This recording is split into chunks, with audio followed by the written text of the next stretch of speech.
প্রথম আলোতে যেটি হয়েছে সেটি মব, ডেইলি স্টারে যেটি হয়েছে সেটি মব। কতগুলো জায়গায় স্পেসিফিক করে দিতে হবে। হাফিজ খান সোহেল, আবার আসবো আপনার কাছে। শরীফুজ্জামান শরীফ যেমনটা বলছিলেন তিনি, যে এই কালচার থেকে আমাদের বেরিয়ে আসতে হবে। এই সরকারের এই কালচার থেকে বের হয়ে আসার জন্য কি কি প্রতিবন্ধকতা তাদের সম্মুখীন হতে হবে বলে মনে করেন আপনি? চমৎকার, আমি এই বিষয়টা একটু কথা বলতে চাচ্ছিলাম।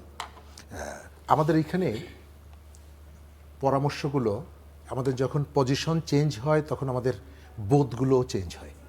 আপনার নিশ্চয়ই মনে আছে আওয়ামী লীগ যখন বিধিনিষেধ দিয়ে রাজনীতিকে নিয়ন্ত্রণ করতে চাইতো তখন এই বিষয়গুলো কিন্তু আলোচনায় আসতো।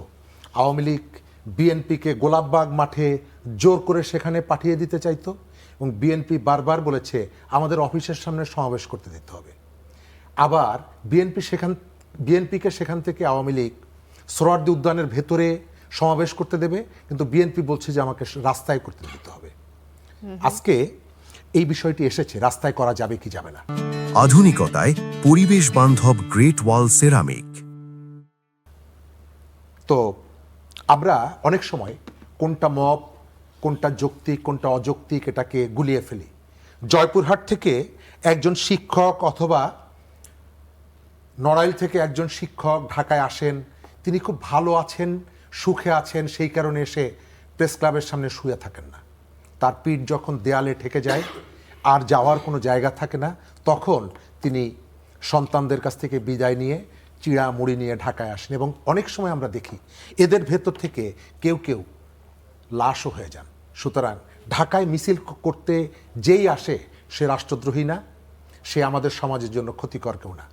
আমাদের এই সমাজে চা শ্রমিকের অধিকার আছে ঢাকায় এসে আপনার সামনে কথা বলা, তার অধিকার নিয়ে।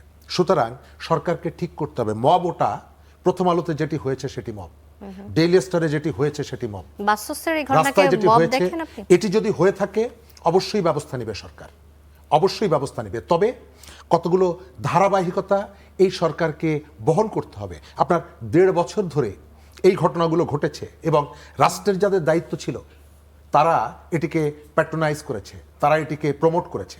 সাবেক স্বরাষ্ট্র উপদেষ্টা তিনি যখন দায়িত্বে ছিলেন তিনি দায়িত্ব ছেড়ে দেওয়ার 2 দিন আগেও বলেছে মব বলে কিছু ছিল না, অথচ তিনি একাধিকবার বলেছেন আমি মবকে আগের থেকে সহনীয় জায়গায় নিয়ে এসেছি।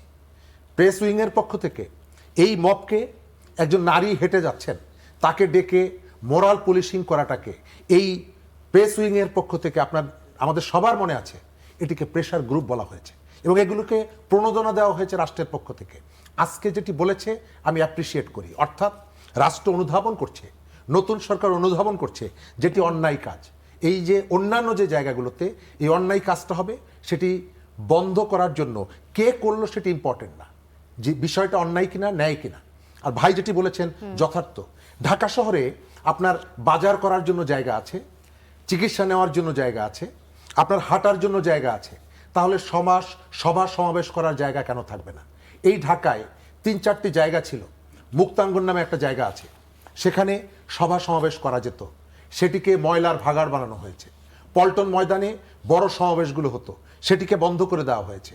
সোহরাওয়ার্দী উদ্যানে সমাবেশ করতে হলে সিটি কর্পোরেশনকে পয়সা দিতে হয়, রবীন্দ্র সরোবরে সমাবেশ করতে হলে পয়সা দিতে হয়। অর্থাৎ আপনি অন্যান্য জায়গাগুলোকে আপনি যখন সংকুচিত করে ফেলবেন, আপনি শাহবাগে দাঁড়াতে দিবেন না, আপনি সোহরাওয়ার্দী উদ্যানকে ওপেন করে দেন। মানুষ তো কথা বলবে, মানুষের তো ইস্যু আছে, মানুষের সমস্যা আছে। আপনি যদি সমস্যা বলতে না দেন, মুখ বন্ধ করে দেন এবং দুটোকে এক জায়গায় নিয়ে এসে ওই অন্যায়টাকে এইভাবে জাস্টিফাই করেন, তাহলে মানুষের ক্ষোভটা আরো বাড়বে। হয়তো এখন না, সেক্ষেত্রে কি গভর্নমেন্ট থেকে কি নির্দেশনা আসা সম্ভব যে এইখানে আপনারা প্রতিবাদ করেন? এটাও তো বলা সম্ভব না।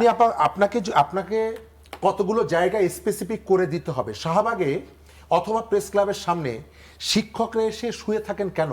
কারণ হচ্ছে তিনি অন্য কোনো জায়গায় দাঁড়িয়ে প্রতিবাদ করার সুযোগটা তার নেই। দ্বিতীয়ত, ওই জায়গাটায় তিনি মনে করেন এই মিডিয়ার মাধ্যমে যেহেতু এই মেসেজটা গভর্নমেন্টের কাছে পৌঁছাবে, প্রেস ক্লাবে যেহেতু সাংবাদিকরা থাকেন, সুতরাং আমি এখানে যদি শুয়ে পড়ি সবাই এসে এইখান থেকে খবরটা নিয়ে পৌঁছে দিবে।